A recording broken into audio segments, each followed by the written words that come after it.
더불어민주당이 재난지원금을 전 국민에게 줄지 아니면 하위 80%에 줄지 여전히 결론을 내리지 못하고 있습니다. 일단 오늘 김부겸 국무총리의 시정연설을 시작으로 예산심사에 돌입하는데 이 과정에서 좀 더 논의해보겠다는 방침입니다. 국회로 가보겠습니다. 최하연 기자. 네, 국회입니다. 네, 먼저 조금 전에 김부겸 총리가 추경안에 대한 시정연설을 했죠. 네, 이번 추경안에는 재난지원금과 소상공인 피해 지원 등 모두 33조 원이 담겼습니다. 김 총리는 이번 추경의 목표는 포용적 회복이라고 밝혔는데요. 다만 김 총리는 고뇌가 깊었다면서 이 처한 현실이 여유롭지 않고 이 현실적인 제약도 분명했다고 덧붙였습니다. 사실상 전 국민에게 재난지원금을 주지 못한 부분을 언급한 것으로 보이는데요. 앞서 당과 정부는 소득 하위 80% 국민에게 재난지원금을 주기로 합의했지만 민주당 내에서는 전 국민에게 주자는 요구가 계속 터져나오고 있습니다. 이에 어제 의원총회를 열고 논의에 나섰지만 전 국민 재난지원금 의견이 절대 다수라는 점만 확인한 채 뚜렷한 결론을 내리지 못했습니다. 지도부 입장에서는 당내 요구와 정부의 반대 속에서 고심하는 분위기로 읽힙니다. 당이 일방적으로 전 국민 지급으로 밀어붙일 경우 정부와의 갈등 속에 또 독주에 나섰다는 역풍을 맞을 수도 있기 때문입니다. 이에 따라 민주당은 오늘 시정연설을 시작으로 상임위별 예산안 심사가 진행되는 만큼 이 과정에서 정부는 물론 야당과도 협의해 결론을 내리겠다는 방침입니다. 네, 이번엔 민주당 대선 경선 상황 살펴보겠습니다. 오늘 예비 후보들의 마지막 TV 토론회가 열리죠.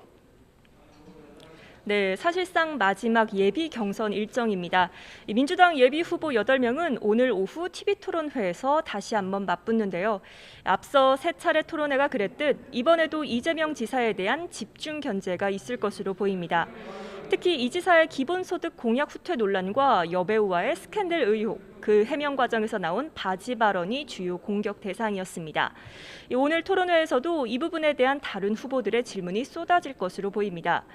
민주당은 마지막 TV토론회를 끝으로 내일부터는 여론조사에 돌입합니다. 오는 11일까지 4일 동안 국민과 당원 여론조사를 취합해 본경선에 오를 후보 6명을 추립니다.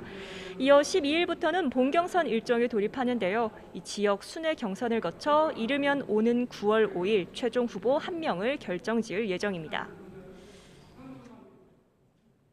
네, 이번엔 야권 대선 주자 동향 짚어보겠습니다. 윤석열 전 검찰총장, 이재명 저격수로 불리는 김영환 전 의원과 만난다고요?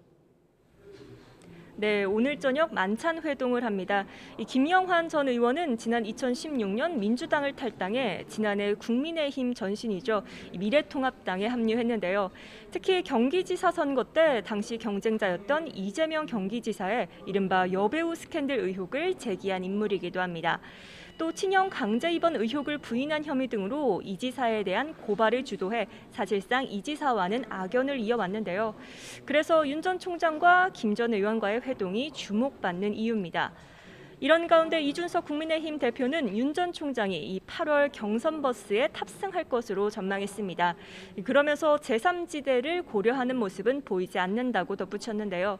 이 정치 참여를 선언한 최재형 전 감사원장에 대해선 당내 주자들과 비슷한 시점에 합류를 결정하지 않을까 기대감을 나타냈습니다. 다만 최 전 감사원장은 오늘 부친상을 당하면서 당분간 공식 행보는 자제할 것으로 보입니다. 오늘 대선 경선 준비위원회를 출범하는 국민의힘은 2차례 컷오프를 거쳐 후보를 4명으로 압축한 뒤 본경선을 진행할 예정입니다. 지금까지 국회에서 전해드렸습니다.